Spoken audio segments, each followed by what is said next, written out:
제가 얼마 전에 전도와 관련된 서적을 하나 읽었습니다. 그 책의 앞부분에 서구 기독교가 무너진 이유에 대해서 설명하는 챕터가 있었습니다. 그 핵심은 서구의 기독교가 무너진 이유가 세속화 때문이다, 이렇게 저자가 정리를 해 놓았습니다. 세속화는 종교의 영역에서 많이 사용되는 용어입니다. 간단하게 말하면 세속화라는 것은 종교성을 지녔던 영역들이 하나 둘씩 무너지는 현상을 의미를 합니다. 성스럽게 여겨졌던, 어떤 신비롭게 여겨졌던 그 부분들이 세속적인 것으로 인해서 하나씩 둘씩 무너져 나가는 그런 현상을 가리켜서 세속화라고 이야기를 합니다. 정말 간단하게 예를 들면, 옛날에는 원시시대, 정말 옛날에는 병에 걸리면 주술사를 찾아갔습니다. 하지만 지금은 병에 걸리면 의사를 찾아갑니다. 그 과정 속에서 신비하고 어떤 신성한 영역이 무너지는 것을 목격하게 됩니다. 그래서 이런 것을 보고 세속화 과정이다, 이렇게 설명을 합니다. 기독교를 예를 들어서 세속화 과정을 설명을 하면 하나님 중심, 성경 중심, 교회 중심 등의 영역이 점점 무너져가는 현상을 보고 세속화 과정이다라고 말씀드릴 수 있을 것입니다. 비기독교적인 영역, 그러니까 우리는 이것을 보고 보통 세상이라고 부르는데, 이 비기독교적인 영역이 기독교적인 영역을 계속해서 침범하는 그 현상이 세속화인 것입니다. 이 책의 저자는 이렇게 된 이유를 르네상스, 과학혁명 등등등등 이렇게 설명을 해 나갑니다. 제가 흥미롭게 읽었던 부분은 세속화된 사람들의 프로필이라는 부분이었습니다. 한 몇 가지 설명을 하는데 제가 한 4가지 정도만 말씀을 드리겠습니다. 세속화된 사람들의 특징, 첫 번째가 세속화된 사람들은 본질적으로 기독교의 기본 진리에 무지하다, 이렇게 설명을 합니다. 어떤 교리라든지 기본적인 개념에 대해서 잘 알지를 못한다라는 거죠. 그리고 두 번째가 세속화된 사람들은 사후 세계보다 현실 세계에 더 관심이 있다라고 이야기를 합니다. 죽음 이후에 천국과 지옥 이런 것보다는, 죽음 이후의 사후 세계보다는 내가 현재 이 땅에서 잘 먹고 잘 사는 것에 대해서, 현실 세계에 대한 관심이 훨씬 크다라는 것입니다. 그리고 세 번째가 세속화된 사람들은 죄의식이 별로 없고 의심하는 경향이 강하다, 이렇게 이야기를 합니다. 저도 캠퍼스, 대학교에 있으면서 사람들을 많이 만나보면 이 의심이라는 게 점점 커지는 것을 대화를 하다 보면 많이 경험을 하게 됩니다. 그리고 마지막으로 세속화된 사람들은 교회에 대한 부정적인 이미지가 있다, 이렇게 정리를 하고 있습니다. 이 책을 제가 읽으면서 제가 내린 결론은 복음을 향한 확신이 무엇보다 중요하다라는 것이었습니다. 예수 그리스도의 그 십자가, 그 생명의 복음에 대한 확신, 이것이 무엇보다 중요하겠구나, 이렇게 정리를 해봤습니다. 어느 시대나 마찬가지겠지만 세상의 유혹으로부터, 그리고 시대 정신으로부터, 세속화로부터 우리의 신앙을 지키는 것은 복음을 향한 확신밖에 없습니다.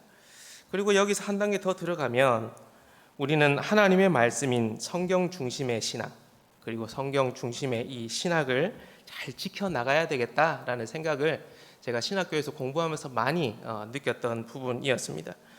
성경 중심의 신앙이 무너지면 여러분, 많은 신앙적인 부작용이 나타나게 됩니다.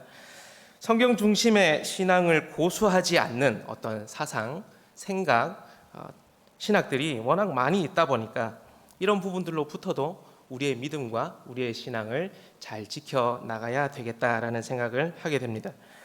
여러분, 오늘 본문을 보시면 바울이 선교 여행을 다니던 그 당시에 어떤 시대 정신이 있었는지, 어떤 세속화의 과정이 있었는지를 좀 살펴보실 수 있습니다. 바울은 그들을 향해서 예수 그리스도의 복음을 담대하게 전하는 모습을 오늘 본문을 통해서 보실 수 있습니다. 그들을 향한 바울의 변론을 통해 성령의 은혜가 오늘 여러분에게 가득 임하시기를 기도합니다. 오늘 본문 사도행전 17장은 바울의 2차 선교 여행 때 발생했던 이야기입니다. 제가 수요 예배 때 데살로니가전서 계속 말씀을 드렸었는데 그 배경입니다. 사도행전 17장 1절 보시면 바울의 선교팀이 암비볼리와 아볼로니아를 거쳐서 데살로니가에 이르렀다라고 말합니다. 데살로니가 사람들은 바울이 전한 복음을 받아들였고 예수 그리스도를 믿게 되었습니다. 유대인들은 바울과 그의 선교팀이 복음을 전하는 것을 견딜 수가 없어서 바울의 선교팀의 활동을 방해하고 또 법정에 고소하는 그런 일을 벌이게 됩니다. 이에 바울은 밤중에 베레아라는 지역으로 야반 도주를 밤중에 떠나게 됩니다. 베레아에 도착한 바울은 그곳에서도 예수 그리스도의 복음을 전하고 성공적으로 그 복음이 또 확산되는 것을 경험하게 됩니다. 그런데 데살로니가에서 따라왔던 그 유대인들이 또 바울을 따라와서 박해를 하고 또 핍박을 하기 시작합니다. 이에 바울은 실라와 디모데를 남겨둔 채 아덴, 오늘 읽었던 본문의 지역이요, 아덴이라는 곳으로 이동하게 됩니다. 바울은 유대인의 핍박 때문에 여러분 그리스 지역, 그리스 반도의 북쪽부터 남쪽까지 쭉 내려오게 되었습니다. 유대인의 박해 때문에 데살로니가, 베레아, 아덴까지, 아덴이라는 도시는 지금의 아테네라고 보시면 됩니다. 그곳까지 쭉 내려오게 되었습니다.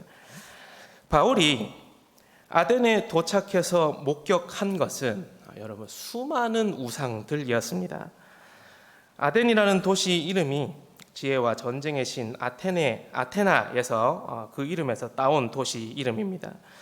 아테네 도시에서 볼 수 있는 수많은 예술 작품들과 조각들은 거의 대부분 우상신들을 표현해 놓은 작품들이었습니다. 그 작품들이 예술적으로는 훌륭하다라고 말씀드릴 수 있을지 몰라도 기독교 신앙적으로 봤을 때는 그것은 우상 숭배에 대한 표현일 뿐이었습니다. 아테네 곳곳에는 헬라의 모든 신들을 위하여 지어놓은 신전들이 굉장히 많이 있었습니다. 그래서 그리스 로마의 신들을 섬기기 위해 지어놓은 신전을 보고 만신전이라고 부르기도 합니다. 말 그대로 만신전이라는 것은 모든 신들을 섬기기 위해서 지어놓은 신전이다라는 이야기인 것이죠. 그러니까 아덴이라는 도시는 정말 우상 숭배의 메카다라고 볼 수 있는 그런 도시였습니다. 이 모습을 보고 바울은 마음에 격분이 일어난 것입니다. 16절 보시면 마음에 격분하여라는 말은 여러분 속이 뒤집어진다라는 뜻입니다. 정말 마음속에 정말 격분하는 어떤 감정적인 요동을 치는 그런 모습을 이야기하는 거죠. 좀 경상도 말로 하면 허파가 휘떡 뒤집어지는 그런 일을 바울이 아덴이라는 곳에서 수많은 우상을 보면서 경험하게 되었던 것입니다. 바울은 수많은 우상들에 빠져 살아가는 그 아덴 사람들의 모습을 보면서 감정이 격해졌던 것입니다. 아덴 사람들은 고등교육을 받기는 했지만 유일하신 참 하나님에 대해서는 정말 무지한 사람들이었습니다. 여러분, 생각이나 사상이나 세계관은 그 사람의 행동 양식, 라이프 스타일을 결정해 나갑니다. 요즘 매체들이나 인터넷이나 유튜브 이런 데 보면 세계관이라는 단어를 굉장히 많이 사용을 하고 있습니다. 혹시 들어보셨는지는 모르겠습니다. 영화나 드라마나 소설이나 만화 등에서 그 작품을 설명할 때 그 작품이 어떤 세계관이 어떻고 저떻고 이렇게 설명하는 문장들을 많이 사용을 하고 있습니다. 그 대표적인 것이 좀 철이 지난 거긴 한데요. 마블 유니버스입니다. 마블 유니버스가 그만의 어떤 세계관을 만들어서 이제 사용을 하고 있는 것이죠. 여러분 혹시 보셨습니까? 아이언맨이 수트를 입고 손에서 광선을 쏘고 하는 그런 모습이 날아다니는 모습을 보면서 사람들은 그 모습에 열광을 합니다. 타노스라는 악당이 나타나서 돌들을 장갑에 껴서 그 장갑을 한번 튕기면 전 세계의 절반이 죽어나가는 어떤 이런 일들이 현실에서는 말이 안 되는 이야기지만 마블 세계관을 즐기는 그 사람들 안에서는 그것이 또 말이 되는 것이고 그리고 그 피규어까지 돈을 주고 사서 즐기는 것을 볼 수가 있습니다. 이런 모습이 지금 시대의 문화 산업이 얼마나 확장되어 있는지를 좀 볼 수 있는 것입니다. 사람들은 마블 세계관 안에서 영화를 보고 만화를 보고 또 피규어 같은 것에 돈을 쓰고 소비하고 즐기는 일을 하게 되는 것이죠. 그러니까 이것이 세계관의 영향력이다라고 할 수 있습니다. 아테네 사람들은 수많은 우상을 섬기는 세계관 안에서 살고 있었습니다. 그들의 사상과 삶은 수많은 우상을 섬기는 세계관 안에서 만들어진 것입니다. 이런 세계관 속에 빠져 사는 아테네는 헬라의 문화와 철학과 교육의 중심지였습니다. 아테네는 여러분 혹시 아시죠? 그 유명한 소크라테스, 플라톤, 아리스토텔레스 같은 철학의 대가들을 배출해낸 도시였습니다. 그래서 아테네 사람들이 자신들의 생각과 사상에 대한 자부심이 굉장히 컸었습니다. 그런데 아테네의 그런 영광은 이미 오래전 과거의 이야기였습니다.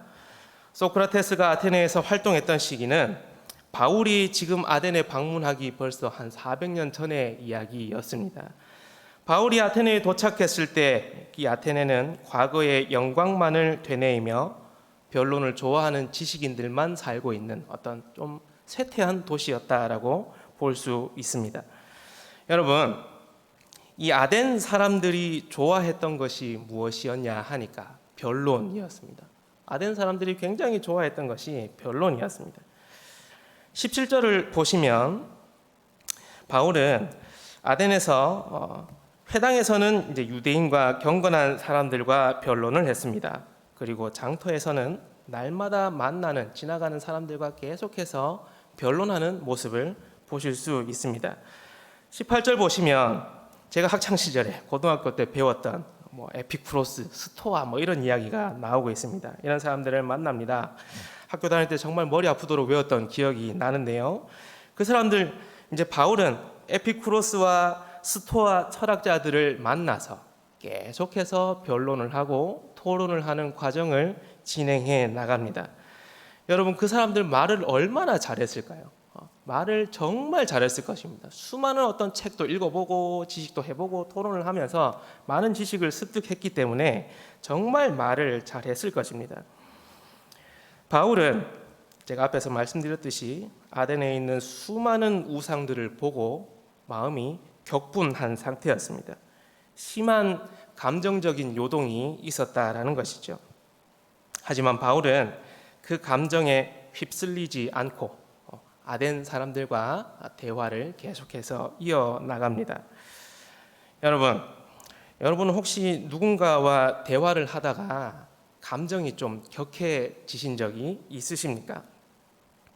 대화가 토론으로 이어지다가 또 논쟁으로 이어지다가 감정이 좀 더 격해져서 말싸움이 되고 거기서 또 한 단계 더 나아가면 진흙탕 싸움까지 이어지는 혹시 그런 것들을 경험해 보셨습니까?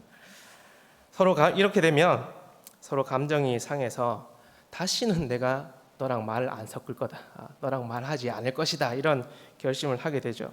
앞으로 내가 너랑 말을 섞으면 사람이 아니다 라고 하면서 그렇게까지 격해지는 상황을 경험하기도 합니다. 그래서 여러분, 대화를 하거나 토론을 할 때는 항상 예의를 갖추고 존중하는 마음을 가지는 것, 배려하는 마음을 가지는 것이 참으로 중요한 것 같습니다. 일단은 민감한 주제에 대해서 대화를 할 때는 더더욱 그러해야 합니다. 예의와 존중이 사라지면 그 대화는 곧바로 싸움으로 이어질 수 있기 때문에 그렇습니다. 여러분, 싸움은 이기고 지고를 가려야 끝이 나지 않습니까? 싸움에는 반칙이 없죠. 이기기만 하면 되는 그런 처절한 싸움입니다. 그래서 여러분, 대화가 싸움이 되어버리면 서로 이기기 위해서 막 악을 쓰게 됩니다. 집에 돌아가서 내가 그때 왜 그 말을 못했을까라고 하면서 이불을 걷어차는 어떤 그런 상황이 일어날 수도 있는 것이죠. 우리 안에서는 절대로 이런 일이 일어나서는 안 될 것입니다. 오늘 본문에서 바울을 보면 바울은 마음이 격분했지만 정말 그 모습을 보면서 막 격분하는 마음이 올라왔지만 진흙탕 싸움을 하지 않았습니다. 바울은 그 사람들과 변론하면서 오히려 담담하게 예수 그리스도의 복음을 전했습니다. 바울은 그 거룩한 울분의 에너지를 아덴 사람들을 공격하는 데 쓰지 않고 오히려 예수 그리스도의 복음을 친절하게 잔잔하게 이렇게 전하는 것으로 사용을 하는 것을 목격할 수가 있습니다. 아덴에 이런 바울에 대한 소문이 퍼졌고 이에 흥미를 가진 아덴의 지식인들이 바울을 찾아와서 또 계속해서 변론을 이어가는 것을 오늘 본문을 통해 볼 수 있습니다. 여러분, 아테네 사람들의 특징은 두 가지였습니다. 아테네 사람들의 특징이 두 가지였는데요. 하나는 그들이 새로운 생각, 사상, 철학에 관심이 많았다라는 것입니다. 우리 21절 같이 한번 읽어보시겠습니다. 21절입니다. 모든 아덴 사람과 거기서 나그네 된 외국인들이 가장 새로운 것을 말하고 듣는 것 이외에는 달리 시간을 쓰지 않음이었더라. 그들은 가장 새로운 것을 말하고 듣는 것 이외에는 다른 것에 시간을 쓰지 않았습니다. 지금 시대의 스마트 기계 쪽에 얼리 아답터가 있다고 한다면 아테네 사람들은 새로운 생각, 사상 쪽에서 얼리 아답터라고 말할 수 있겠습니다. 그들이 얼마나 새로운 사상과 철학에 관심이 많이 있었는가 하면 그런 것을 말하고 듣는 것 이외에는 시간을 쓰지 않는다라고까지 이야기하고 있습니다. 그 정도로 아덴 사람들은 새로운 생각, 사상, 철학에 관심이 많이 있었습니다. 그리고 또 하나 다른 특징은요. 아테네 사람들은 범사에 종교심이 굉장히 많이 있었습니다. 22절과 23절 우리 같이 또 한번 읽어봤으면 좋겠습니다. 바울이 아레오바고 가운데 서서 말하되 아덴 사람들아 너희를 보니 범사에 종교심이 많도다. 내가 두루다니며 너희가 위하는 것들을 보다가 알지 못하는 신의 계도라고 새긴 단도 보았으니 그런즉 너희가 알지 못하고 위하는 그것을 내가 너희에게 알게 하리라. 아멘. 바울은 아덴 사람들에게 너희는 종교심이 참 많구나, 참 많다라고 말합니다.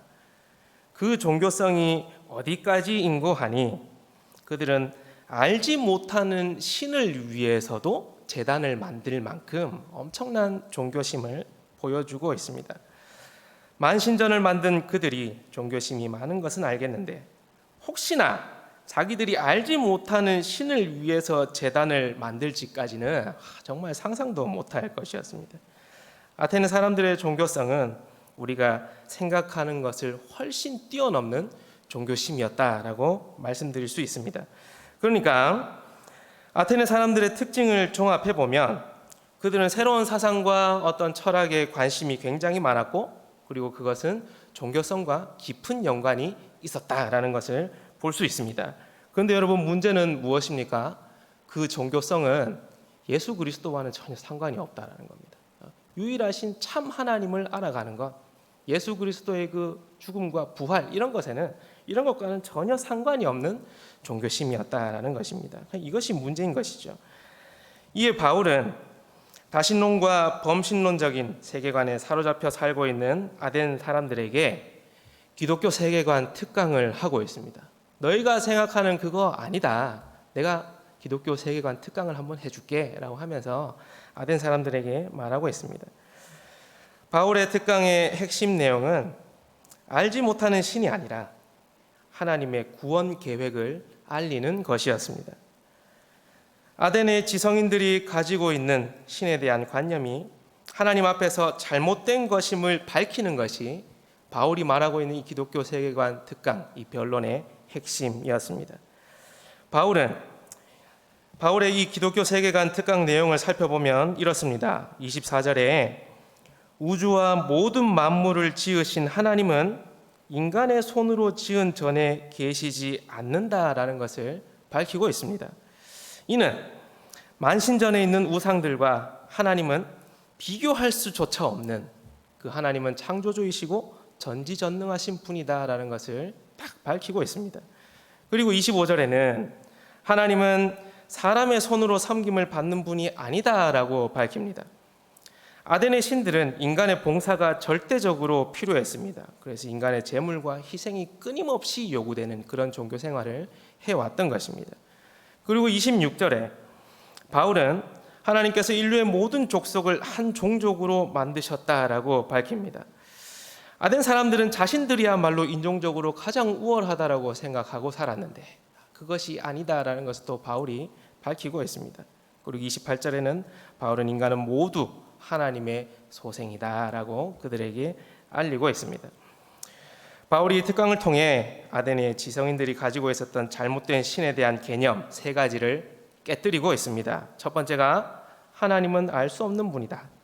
그리고 하나님은 인간이 만든 신전 안에 살고 있다.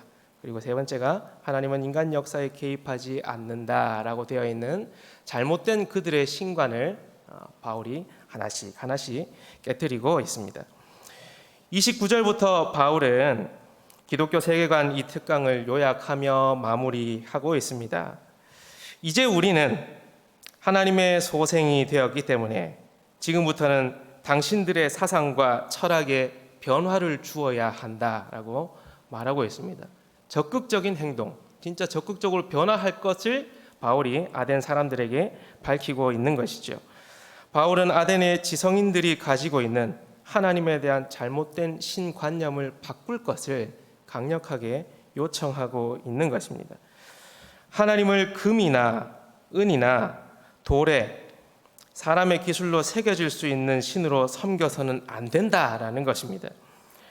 하나님을 인간의 손으로 만들어서 섬기려 하는 그 어떤 시도도 허용될 수 없음을 바울이 계속해서 밝히고 있습니다.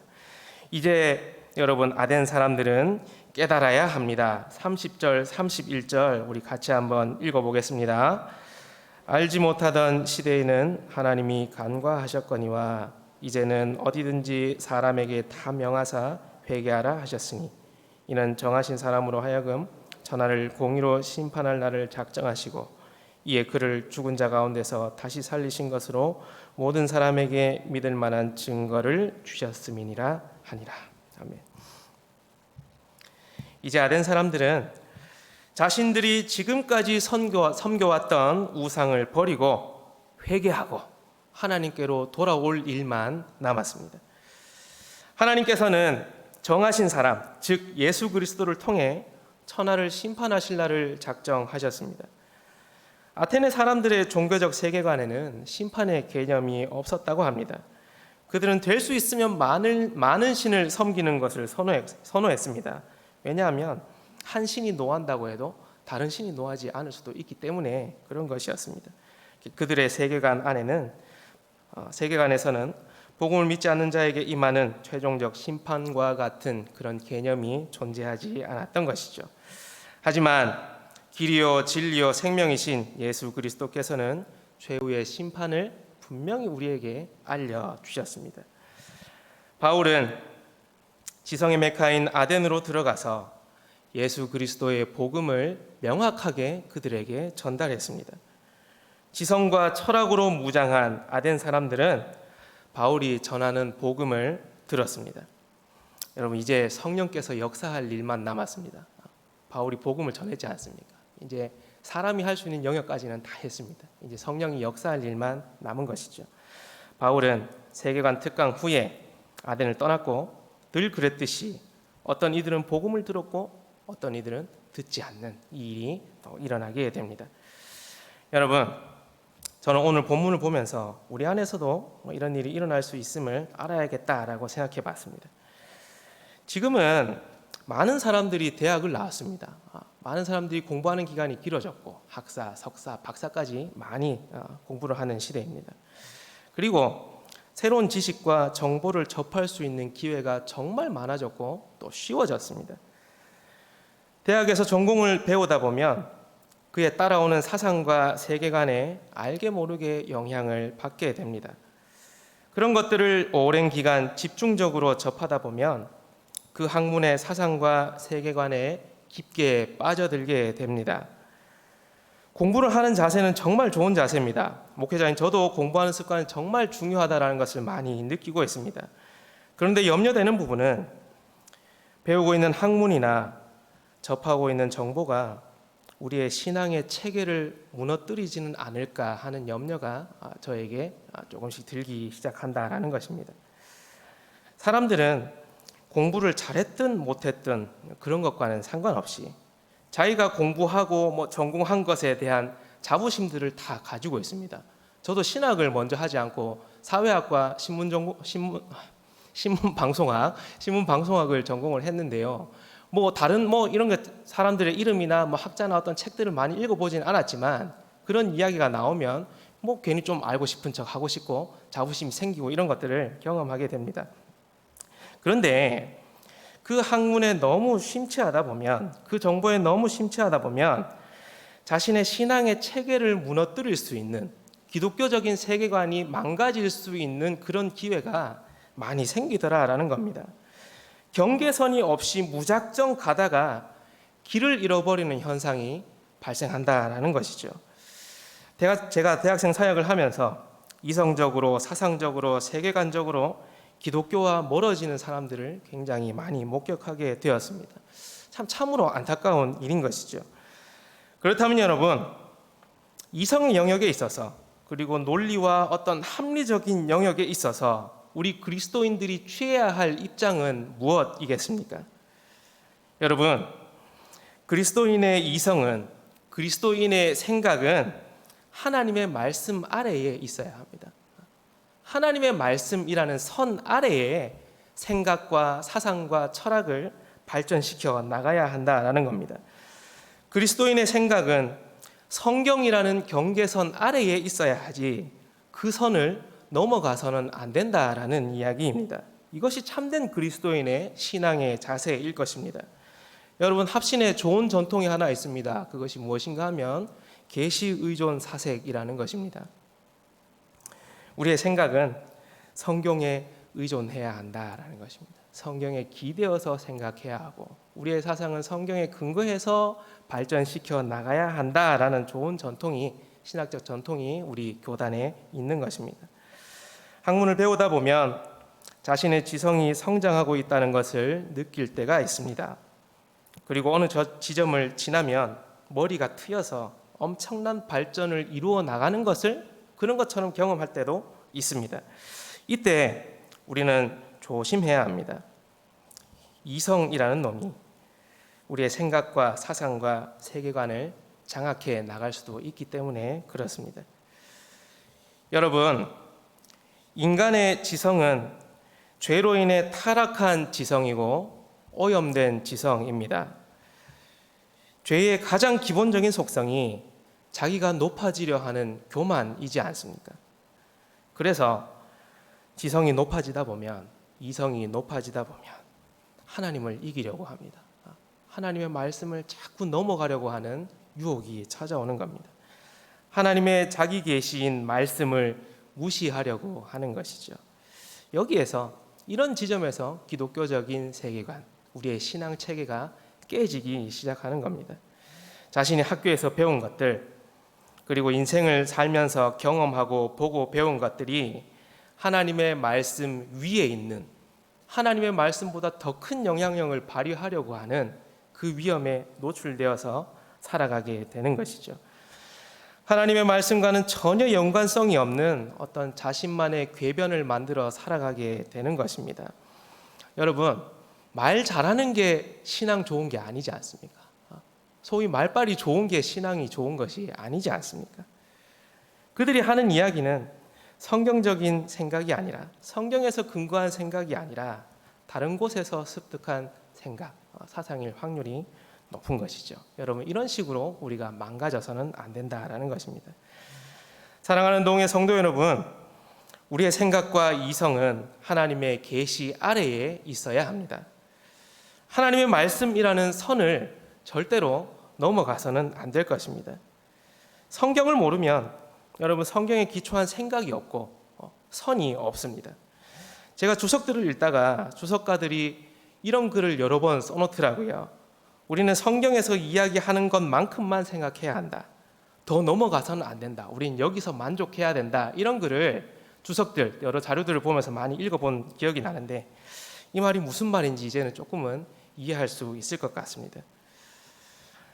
여러분, 성경을 모르면 기독교적인 세계관이 정립될 수 없습니다. 우리의 신앙의 체계가 제대로 세워질 수 없습니다. 각자가 학교에서나 책에서나 인터넷에서나 나름의 새로운 정보를 접하다가 보면 거기에 기초한 사상들이 생기게 될 것인데, 여러분, 그것들을 분별하려면 성경에 기초한 기독교적인 생각, 기독교적인 사상, 철학들이 정립이 되어 있어야 한다라는 것이죠. 여러분, 그래서 우리는 타락한 지성을 하나님 앞에서 회개해야 할 것입니다. 타락한 지성은 분명히 하나님의 말씀이라는 선을 넘으려 할 것이고, 성경적 세계관에 기초하지 않은 다른 사상들을 마치 진리인 것 마냥 떠들고 돌아다닐 것입니다. 이것이 타락한 이성의 아주 교만한 모습이다라고 볼 수 있습니다. 우리의 가치관은 하나님의 말씀 중심으로 이루어져야 합니다. 이것이 여러분 앞에서 제가 말씀드린 계시 의존 사색이다라고 말씀드릴 수 있겠습니다. 여러분, 여러분의 생각이 말씀의 선을 넘어가지 않도록 주의하십시오. 이성의 교만으로부터 벗어나시길 바랍니다. 인간의 지식과 경험과 감정이 하나님의 말씀이라는 기준을 넘어가지 않도록 항상 경계하며 살아가시길 바랍니다. 인간의 이성은 하나님의 계시 아래에 위치해야만 하는 것입니다. 자기가 좀 안다고 해서 하나님 앞에서 까불 것이 없다라는 것이죠. 나중에 그렇게 했던 자신 때문에 그 모습을 돌아보면서 굉장히 부끄러운 그런 것을 경험하시게 될 것입니다. 타락한 이성이 아닌 말씀 아래의 이성으로 예수 그리스도의 복음을 믿음으로 고백하시길 바랍니다. 우리가 생각하고 느끼고 경험하는 것을 하나님의 말씀에 근거하여 분별하며 살아가는 우리 신자들 되셨으면, 성도님들 되셨으면 좋겠습니다. 말씀을 맺겠습니다. 여러분, 우리는 하나님의 말씀이 아닌 세상의 지식으로 무장된 이성으로 생각하는 사람들에게 둘러싸여 살아가고 있습니다. 우리가 복음을 확신하고 불신자들에게 복음을 전하는 사명을 감당하기 위해서는 여러분, 우리 자신이 먼저 성경적인 세계관을 확립하고 살아가야 합니다. 끊임없이 밀려 들어오는 이 시대 정신 앞에서 우리의 믿음을 잘 지키고 수호해야 한다는 것이죠. 여러분, 방어하는 것이 어느 정도 되기 시작하면 이제 공격도 할 수 있거든요. 그게 이제 전도하는 것이고 복음을 전파하는 것, 선교하는 것 아니겠습니까? 여러분, 하나님을 알아가려면 아버지의 말씀을 잘 알아야 하는데, 하나님을 아는 지식은 타락한 이성이 아니라 계시 아래에 있는 이성으로 해 나가야 합니다. 결국 여러분, 우리는 원점으로 돌아오게 되는 것이죠. 전도는, 선교는 복음을 향한 확신으로부터 시작한다, 이렇게 되는 것입니다.